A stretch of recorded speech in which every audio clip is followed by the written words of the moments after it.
Two, one. Hello, ladies and gentlemen, and welcome back to another exciting episode of Delusions of Grandeur.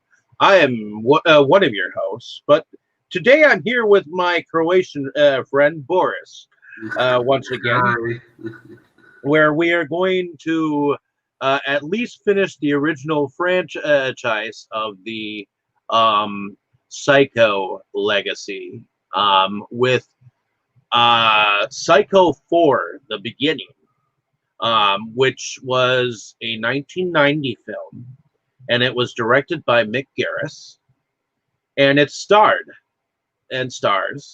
Anthony Perkins as Norman Bates. But we also have a couple of other characters here, where apparently there's a radio, and this is a small synopsis before we begin our first impressions. Basically, a radio personality by the name of Fran is doing a radio show based on having a doctor who has written a book on boys that kill their mothers, and it has a real original title. This one was a thriller. It was called Mothers, Boys Who Kill Their Mothers, or Boys Who Kill Their Mothers, or something like that. So, to me, having it just that original title was that basic title was the start of what we were probably going to be watching. So, it is definitely a B-ish type movie, but I feel like this was a very strong movie. I mean, you have a very tete-a-tete, conversation between. Well, she supposedly runs this radio show, and it's a talk show thing, so that people can actually call in or whatnot. And while she has the doctor on to talk about the book, it just so happens that he was the one who originally admitted Norman Bates to the hospital after he had killed the girl in the shower, as he so put it. So, guess who else was listening? Yeah, Norman Bates himself. Yeah. So, what was your first impression of this film, Boris? Well, I would have to say I liked this fourth and last. At least I think it's the last part of the original franchise. If I had to choose my favorite one of the sequels, I think it would be either this one or Psycho 2. I would say this one was definitely better than Psycho 3, and I really like how much it expands on Norman's backstory and reveals so much about what we had seen in the previous movies. Many things make much more sense after seeing this part, which is why I really liked this movie. Although at moments it was a bit difficult to watch, but that's the point. If it's a horror movie, I guess. I don't know. I'm trying to put myself in Norman's mind while going nuts for a little bit, ladies and gentlemen. But I guess this is my second time probably watching this movie, and I actually have to say that I like the tension in this movie. You can feel the tension, especially when they especially when Norman. Well, we know it's Norman, but the audience doesn't as of yet. Norman calls himself Ed, and Ed is just so happens to be the first name of the character that this character is based on. So, right there, right there when he calls and says, well, let me just call myself Ed. I mean Yeah, that that that was that is the beginning tone of the movie. I mean, at first you think it's going to be a B movie because of that barren original title for that book. it. Mm, But the yeah, that radio was. show host is actually played by C.H. Pounder, I believe her name was, or C.C. Pounder. I Um, think it was CCH. I yeah, remember three letters for the first name. yep. And she is actually on like Law and Order Special Victims Unit or something like that. That as like the person that evidently they go to with all of their cases and whatnot, and she tells them go back and get some more shit. So, um, but I also know her through the '90s. She was a relative go-to actress to play in some of these very psycho thrillers, so to speak. And this happened to be one of them. And she ended up going one-on-one with the killer in here. So as far as we know, that is. So what did you think about Fran as a radio host? Do you think that she seemed to be like a very good host? Yeah, she seemed like a good host, and I would say very nice person too. I mean, when she realized that someone's life was in danger, when Norman said he had the urge to kill someone, in spite of that being someone she doesn't know, someone who isn't a part of her life or anything. She really did the very best she could to keep the conversation going, to keep Norman on the line, to talk him out of it, in spite of not even being a professional psychologist. She put a lot of effort into trying to resolve that situation, which Well, that was a lot of guts too. You know, I mean, even the doctor said, "You're willing to take him on one, mano a mano." You know, well, yeah, he made a good point too, but still, she was really determined to do the best she could to prevent a murder from happening. And so, what did you think about the doctor that was on the air along with her, at least in the very beginning? Do you think he was helping the situation, or do you think he was antagonizing the situation?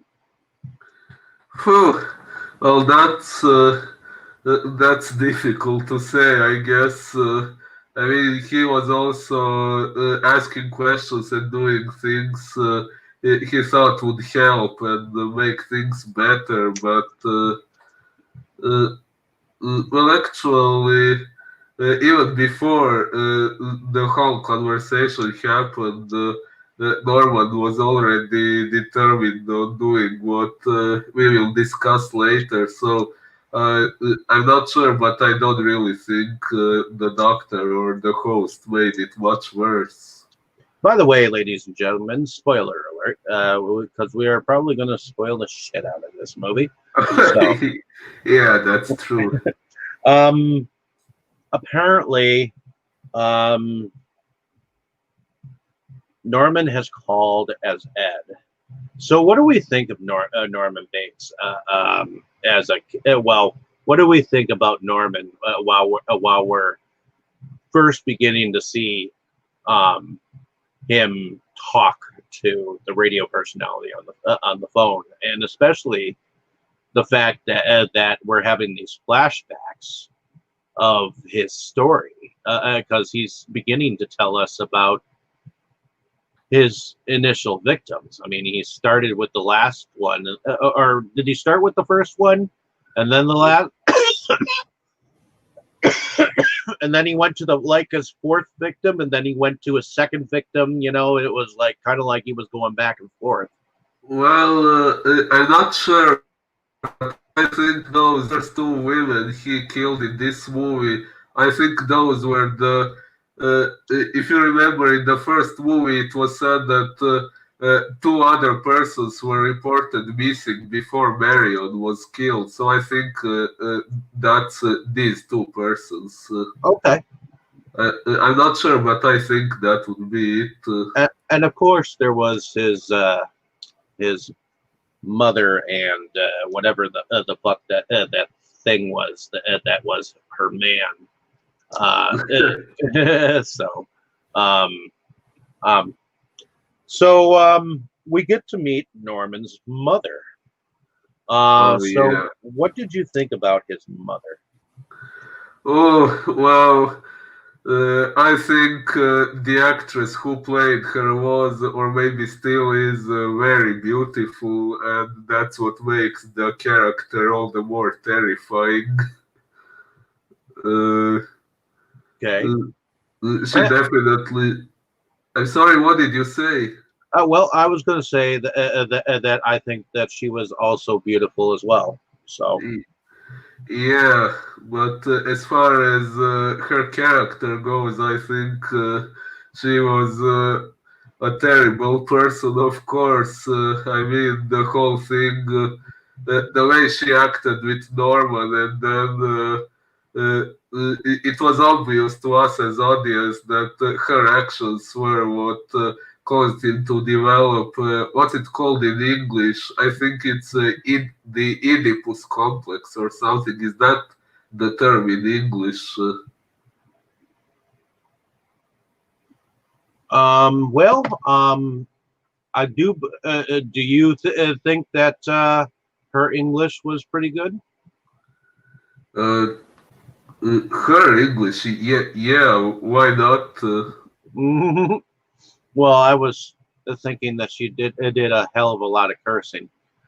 Oh, ah! Oh, I see. um, yeah. We get kind of like I mean, it kind of goes back and forth with the storyline. I mean, his first victim was that little girl who, um, well, she wasn't little; she was just a tease, kind of, and she was like Norman.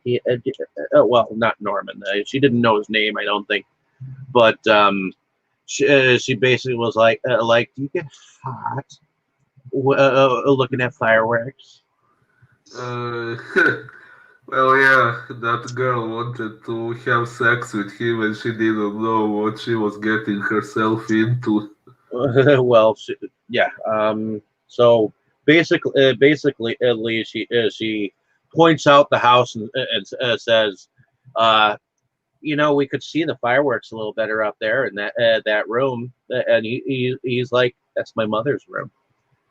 And she's like, but we would really be able to see it. What? And he's like, well, why don't we go into the office? And then of course he gets distracted with having to go and um, take care of a toilet problem. He turns around and she's actually gone up to the house, Mm. and she hides behind the staircase, and she follows him up the stairs, and she's about to either knock on the um, mother's doorway, and he opens up the door, and he's like, "What are you doing?" You know, he gets Mm. angry because and upset because nobody goes in his mother's room. Well, yeah. No, how dare you? Kind of thing, and she's like, I just wanted to give you a scare. Uh, yeah, I think she just wanted to see for herself why he was so apparently anxious about them going to that room. Most assuredly. I mean, he certainly was kind of acting weird. But anyway, she goes into his room. She does this little undressing stuff, and he's all kind of fumbly because he's never done it before. or maybe it's just she's so goddamn beautiful that he's like, tripping triple fingers there for a moment while he's trying to unbutton, unsnap her bra and all that jazz. So Yeah, although it's probably also true that he hadn't done it before. that's possible, but you'd have thought that maybe he would have helped his mother zip up or something like that with how close Oh, that him and his mother were. oh, well, maybe. But in any case, he thinks he hears something. He goes over into the next room, and his mother's like, "Get that whore out of my Oh, wow. house!" You do a good job impersonating that. Yeah. So, what did you think about that scene? Scene where he he he gets told to get her out, and then basically, no, don't just get rid of her, kill her. Well, after everything we had seen in the previous movies, that was kind of expected, especially since even before this flashback began, it was said that uh, it was the flashback was going to be about one of his victims, so we kind of expected it to end that way. Well, and he spoke about his father as dying from many, many bee stings. From what I understood, um, from what I understood about the story, and I don't know whether it was clear or made clear throughout this whole entire series, but how his father died has always kind of been a cloud of mystery. And so here we get this story that he died from like these millions of stings of bees. So you have to kind of wonder who the hell killed him. And and I the TV series actually has you go through when they were still living with the dad, and basically she kills him. His mother kills him, and he sees it. Ooh. So Well, that's that's unusual because I think in the previous movie in Psycho 3 it was said that Emma Spool was the one who killed the father, but I'm not sure exactly. Maybe I remember it wrongly, but I think that's what was said. correct, and that kind of deviates from the original story. So to me, that part where it came out in Psycho 2. So I guess it was thought that it was Emma Spool, but remember, she also killed her husband, which she also thought that she was Norman's original mother. By the end of that movie, we learned that Mrs. Spool was in fact, or wait, no, it was by the end of the third movie that we learned that Emma Spool was not in fact his real mother. Yeah. She had just thought that she was in her demented state of mind. Yeah, she thought that Norman was the child she should have had with that man. So, whether or not she killed his father, I don't think that was entirely the case. But that being Ooh. said, it's possible that Norman might have wished or might have seen the death of his father, that maybe his mother might have enacted, and that was part of the beginning state of mind. The other part was the fact that he, during his puberty, kept, growing boy, sexual appetites, all that jazz. I mean, The moment when a boy starts to realize he's got his first boner. I mean, that's a sexual realization of manly needs that a teenage boy, um, and he has these moments where he's with his mother. I mean, there's the one night where it's a terrible storm and she hates storms, and she tells him to get naked, basically. Yeah. And he gets underneath, and of course he realizes he's got a boner. So he tries to go out of the room, and she gets all nasty at him when she finds a sexy magazine in his stash of magazines or whatnot. Yeah, those things kind of made me wonder. Like she would always get upset with him whenever he showed any sign of sexuality. But how was she not aware that her own behavior was what was inducing that? She couldn't, because she was just as fucked up.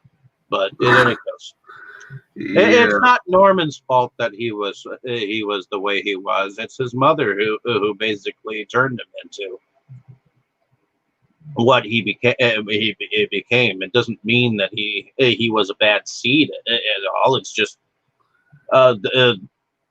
and he excused his mother's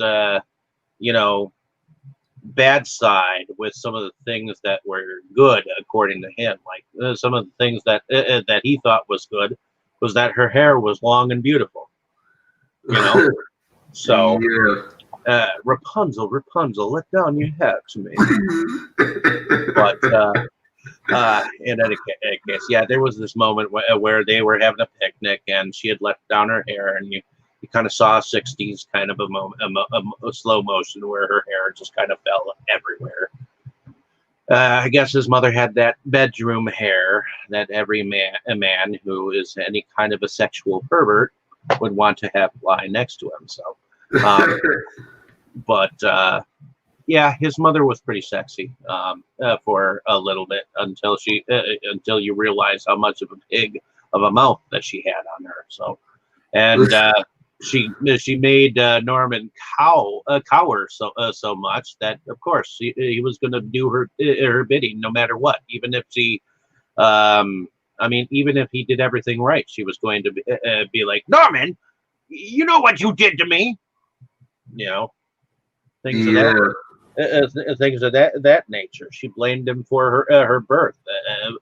She even said that she literally said that he tried to murder her in the womb, crawling his way out. Yeah, that was really fucked up. That also makes me want to watch another movie, though. Anyways, there's another movie called It's Alive. Oh. Have you ever seen it? I think I haven't. I heard of it, but I haven't seen it.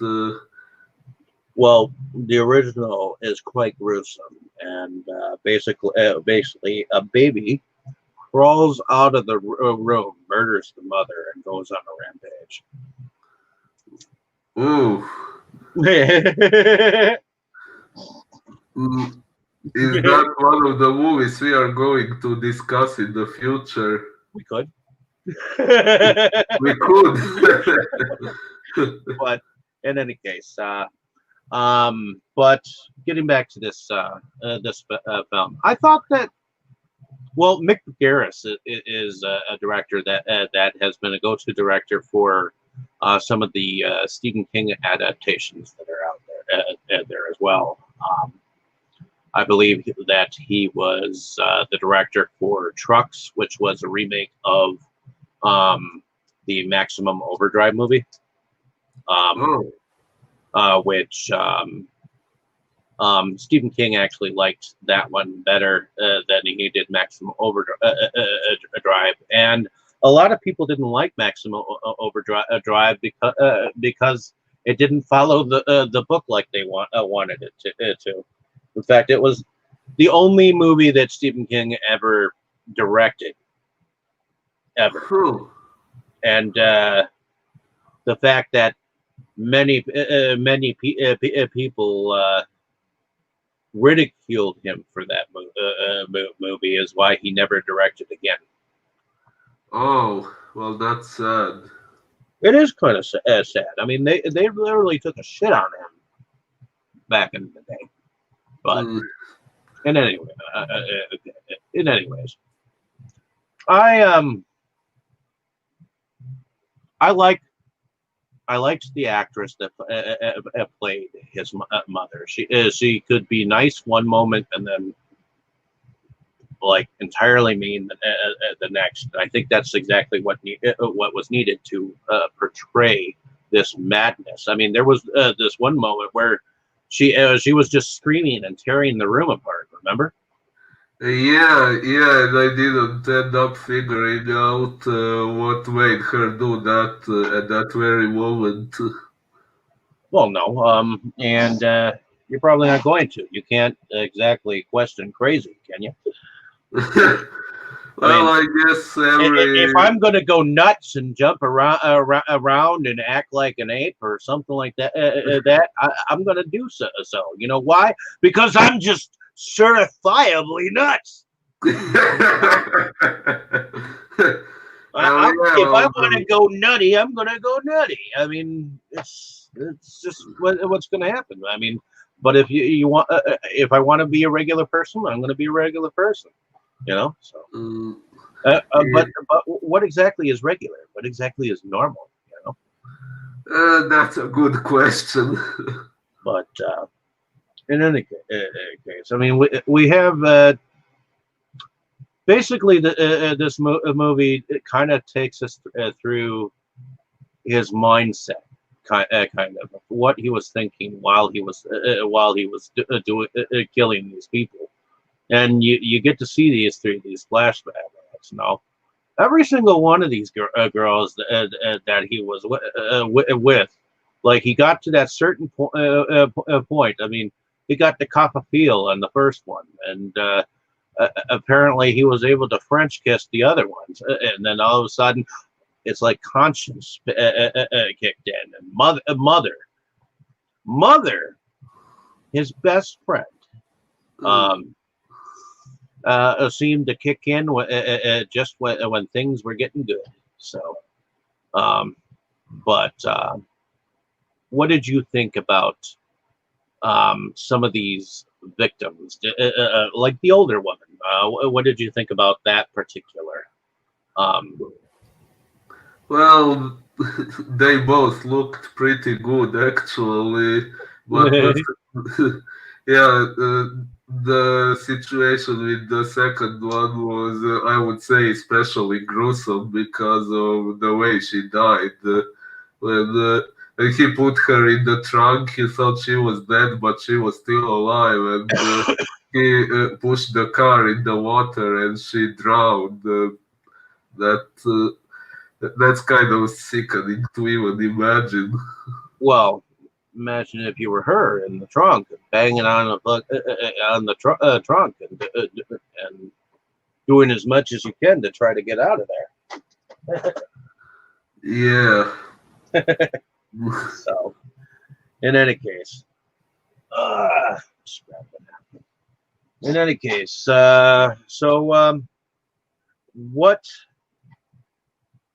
what did you think of Norman after you heard some of these tales of his victims?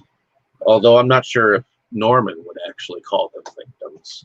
What would you call them, at least in Norman's mind? Well, I do think they were victims, of course, but those scenes actually didn't change my view on him because I mean, that's all that we already knew he was doing. He was doing those things in the previous movies, and it was mentioned there were two victims before the first one we saw die on screen in the first movie. So it was, I guess, kind of expected. What actually changed my view on him were the flashbacks where we got to see how he became the way he was, what his mother was doing to him, and A lot of it was psychological. Much of it was psychological. I mean, how would you feel if you were degraded as much as Norman it was? And I mean, the minute you did something right, she said that you were doing something wrong. I mean, yeah, yeah, even like, you put Norman in a sexual situation where he was to blot her skin with this what was it, uh, perfume, was it? something, perfume, cream. I'm not sure what it was, it but yeah, it was some kind of thing where and he started to massage, and then he get they end up on the floor, and she realizes that he's got, you know, problem down there, and she literally lashes out at him. Forget that you have that thing between your legs. You're a girl. Slams him in the closet. Puts a dress on him. Draws some lipstick on his lips. Evidently, she didn't want him to be a boy. She wanted him to be a girl. And then, of course, when she brought that man around, and he wanted to make him into a man by taking some mitts out, you know, trying to beat his ass up, you know. So, yeah. Mm. which apparently was the thing for boys, boxing. Let's put out some these big ass gloves, and box and hit each other, because Yeah. that's what it means to be a man. Yeah, although I guess, well, as far as we got to see this man, I think he wasn't necessarily a bad person, but I think he didn't realize, he didn't know how mentally disturbed Norman was, and he didn't realize that the way he was acting was probably going to make things worse. At first, I thought that, but then I saw how he was acting, like when they got done with having sex, you know.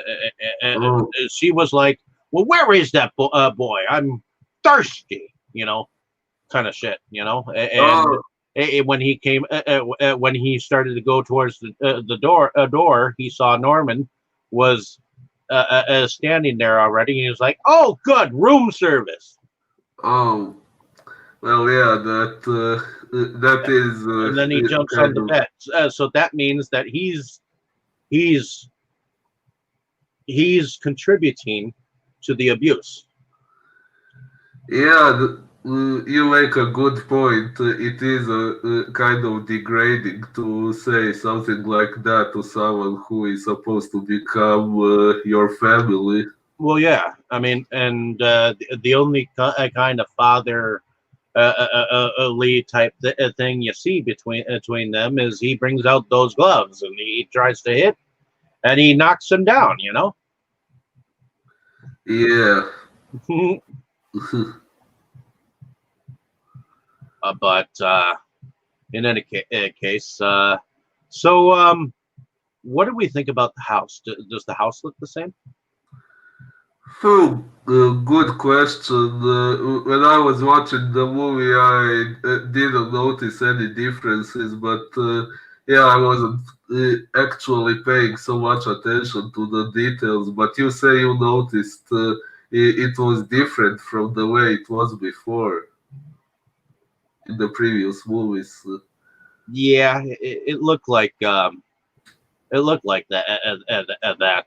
So apparently, this was filmed at Universal Florida Studios in Orlando, Florida, from June 4th to July 1st of 1990. The facade of the outside of the Bates Motel and the Bates Mansion were recreated at the theme park. Oh, And evidently the production was originally to be filmed before the opening of the park, but due to delays and the studio's desire to have a high-profile production on the lot, the film was shot while the park was open. This led to tourists being able to watch the filming of several scenes at the motel and house on the back lot. Anthony Perkins wanted Noel Block, who directed him in Pretty Poison, to direct him, and he even came up with a pitch for the film, along with Psycho 3 screenwriter Charles Edward Poe. Since Psycho 3 was a critical and financial failure, Universal rejected their idea, and Mick Garris was brought in. So Joseph Stefano was the screenwriter of the original film, and he was brought back to write this fourth film. He had disliked the first two Psycho sequels, feeling that they were too commercial and catered to the conventions of slasher films. In an interview, Stefano stated, "Gearing up for Psycho 4, I decided to ignore the two sequels, like The Business in 2 about Norman's mother." oh, so you say that this fourth part doesn't take the storyline of Psycho 2 and Psycho 3 into consideration. It completely ignores them as if they don't exist. Oh, interesting. I didn't notice. So, and then of course Olivia Hussey played the role of Mrs. Bates, which is why she was so pretty. She actually played in the original Black Christmas. So as an actress, which was the one where it was in a college dorm, and there was a psycho Santa Claus that apparently was inside the house that kept killing the people, and in different ways. But Henry Thomas was the young Norman Bates in this film, and he originally played in E.T. the Extraterrestrial, which was directed by Steven Spielberg in 1982. Yeah, I think they chose a really good actor for the young Norman. When I saw him, I was impressed by how much he resembled the young Anthony Perkins. Oh yeah, and eventually later in Doctor Sleep, he played Jack Nicholson's character as Jack Torrance, as the bartender for the sequel of The Shining. So, Oh, wow. yeah, that was kind of interesting. So, in any case, I just thought that was kind of unique, especially since this film was done in the 1990s, and it was 2 years later after this that Anthony Perkins actually died. So Yeah, I heard. I'm glad that he was able to finish this film before he passed away. So Indeed, and actually, he was rather young when he died. From what I remember, how old was he? 60 or something. well, during filming, Perkins was diagnosed with HIV, AIDS, and All right. he had to receive treatment during the production. Um, Evidently, Mick Garris says that he had some creative control issues with Perkins. He would get into long, drawn-out discussions in front of the crew, testing his director, making sure choices were not made because it looks good, and seeing how deep the understanding of the story and process were. He could be very forceful, just shy of bullying, but also really appreciated helpful direction. He said that he would have to say he was the most difficult and challenging actor he's ever worked with, but ended up going on and on about how happy he was with the film, and that was gratifying to Mick Garris. So, Well, that makes sense. and I think the end product is kind of what we get from this film. Now, apparently, this film has more life to it because it was became to home video and it was on TV, and it was part of a triple package with the Psycho 2 and 3. And I don't think I think that people have gotten a little bit more used to the film, and I believe that Shout Factory actually re-released these films under their Scream Factory in 2016. So, Oh, cool. but yeah. Other than that, is there anything that we've mentioned or haven't mentioned that you would like mentioned? Oh yeah, there was one thing when we were discussing Psycho 3. I said I didn't like the part about taxidermy, Norman's hobby of stuffing birds and things like that. Especially because in that movie we saw he had actually poisoned some birds in order to stuff them. That was something I didn't like in that movie, but in this one we found out more about that too, which was something I really appreciated when we found out that, well, as far as I understood, he originally wasn't killing birds in order to stuff them, but he was, if I got it correctly, doing it only with animals he had found dead, and it was kind of his way of bringing them back to life. Mm-hmm. And then after he killed his mother, then he apparently started to kill the birds and stuff them, which now I think was his way of reliving the time when he killed his mother and kind of brought her back to life by developing his mother alter ego. So it was interesting to see how they made a connection between that hobby of his, which I personally didn't like, and the whole thing about his mother. That was a pretty good way to put all those things together. I agree. And I think in the TV series, they kind of bring it about where he's actually he actually does find birds and animals that are on the side of the road that he just go and he was actually taught it by someone else. To be honest, it wasn't just the fact that he took the hobby up. It was in fact taught to him by someone local. So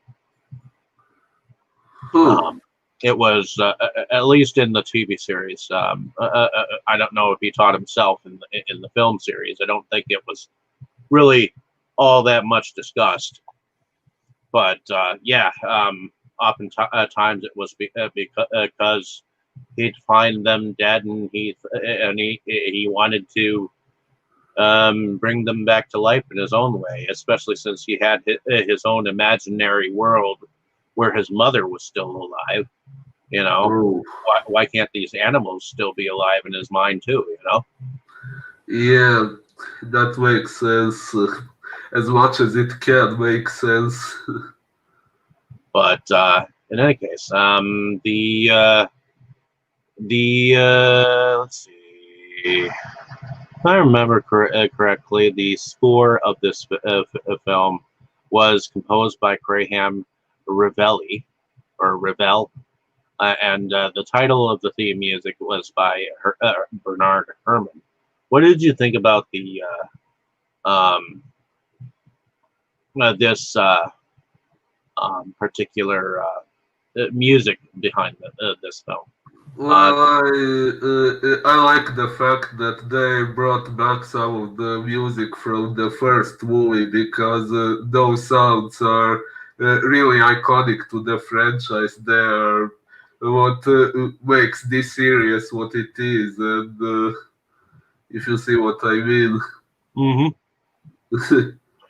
And apparently, this premiered on Showtime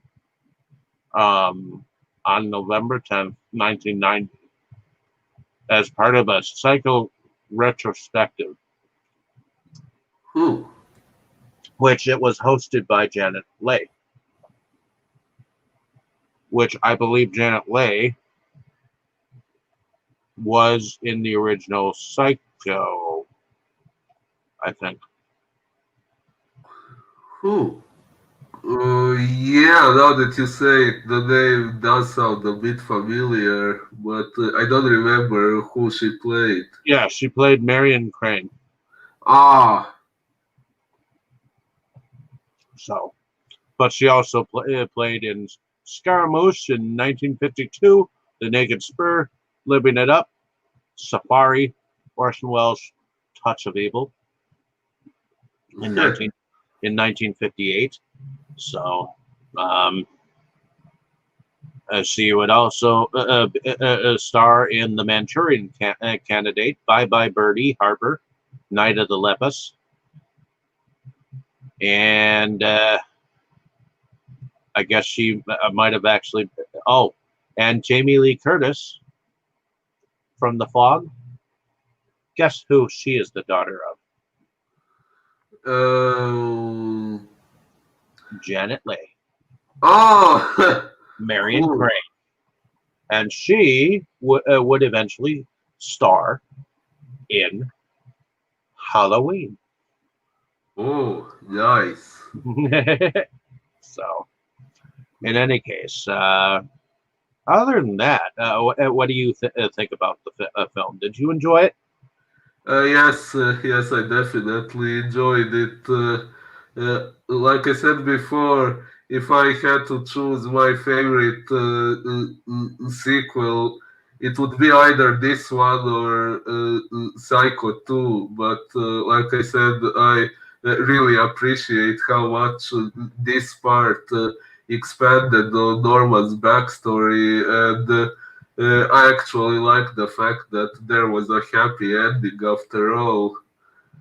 Uh, Yeah, there was kind of because the premise of this or premise of this film, the plot was the fact that Norman wanted to kill his wife because she had just told him in the beginning of the film that she was pregnant with his child, and he is totally against this. He has told her many times that he does not want the child.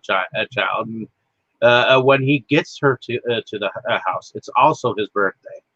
I mean, he's just getting madder and madder as the night gets later, and he it's not that he hates his wife or anything like that he is so darn afraid that his seed will carry the evil that his mother passed down into him.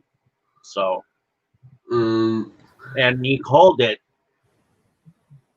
his bad seed. um, yeah. Well, see why a person like him, after all his experiences, would think that having a child is a bad idea, and that a child might also turn evil, but at the same time, I think I would side more with his wife because after everything we saw, what Norman's mother did to him, I think the implication that it's all genetics and that his life experiences had nothing to do with it. I think that's wrong.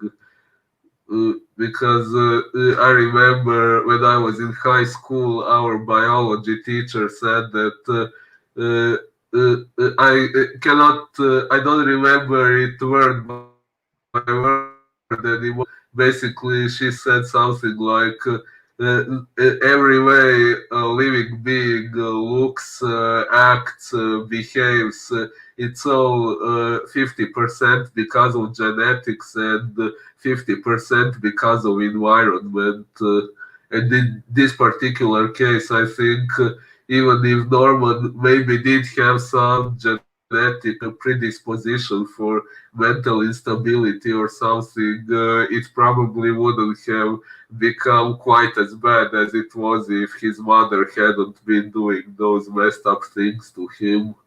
Probably not. His mother was well. Not only was she bringing sexual relationships to him, she was treating him like a yo-yo, basically, because she would be nice to him and allow him to have this extreme closeness. I mean, you even saw that whole thing where he was putting the stuff on her legs, and then they were having fun until he was on top of her, and she realized his schlong was getting in the way, and that's when it's like anything sexual. She would hate because she hated the fact that she maybe it was because of Norman and his birth, why she hates him so much, and maybe it's just part of her psychokinesis or psychokinetic problems or psychosis that she seems to have against him. The fact that she hated the whole birthing process, and she seems to think that everything that goes wrong with her life is all because of Norman. Norman. Mm. Yeah, I actually think it was probably the most messed up thing about her is that after all those things she does, like she makes him takes his clothes off and touch her and everything, and then when he reacts the way he does, she blames it on him, like she's not even aware that her own behavior was what was causing him to become that way. Oh yeah, I think that was very much on her part. Let's see. I mean, this is the closest that I've ever seen a mother and her child, besides being there are films like Mommy Dearest. Um, there are films like The Bad Seed. There are films like even in Back to the Future, when he went back to 1955 and met his mother. His mother started to have the hots for him, and he was sitting in a parked car with his mother. And when she kissed him, she was like, "It's like kissing my brother." Yeah. There was not that kind of a barrier when it came to Norman and his mother. She let her guard down, and I mean, there have been moments that have been instigated where, like, if she kissed him on the lips, it was more than just a kiss. It was more of a deepened kiss, more of like a girlfriend, a friend would give a boyfriend.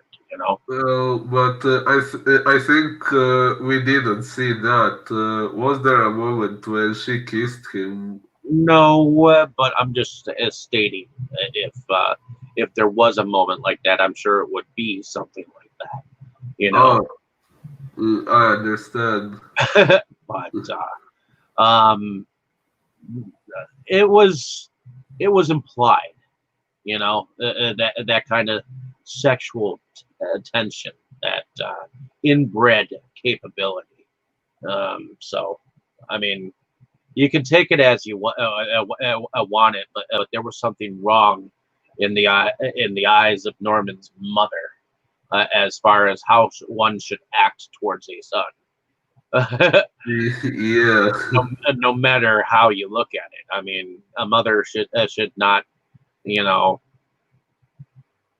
be that much alone with her son for that many years, and then treat her son like that, and then expect, um, you know, a different kind of love Definitely. in return, and not allow that son to have the freedom to go and choose their own relationship and lead their own life the way they want, you know. Mm, indeed. Although I think we didn't see a moment when he was getting interested in another person while she was still alive. We yes, in fact, that was the young girl. Oh no, we did not. We didn't. No, it Eh, was after she was dead, because she was the first one he killed. But yes. that doesn't mean that now in the show, there were a couple of girls that he kind of had relationships with, that were there within his life before she ended up being killed by him. So, Oh, but in any case, I think that's all the time that we have for today, folks. Unless you have anything else to add. um, I think we have covered it all now. I cannot think of anything. If there was something else I wanted to say, I must have forgotten. Alrighty then. So thank you for listening to our prattle, ladies and gentlemen, about this film, and hopefully you enjoyed our discussion. Yeah, thank you for listening. Next week, we are going to be possibly discussing a film that is up in space and in the air, but has an Alfred Hitchcock connection. But I will not say exactly what it is. So, Oh, cool. in any case, thank you for listening. Have a great day, evening, or morning, wherever you are. Thank you Yeah, for watching. Enjoy your evening. Oh, and Norman, get that whore out of my room.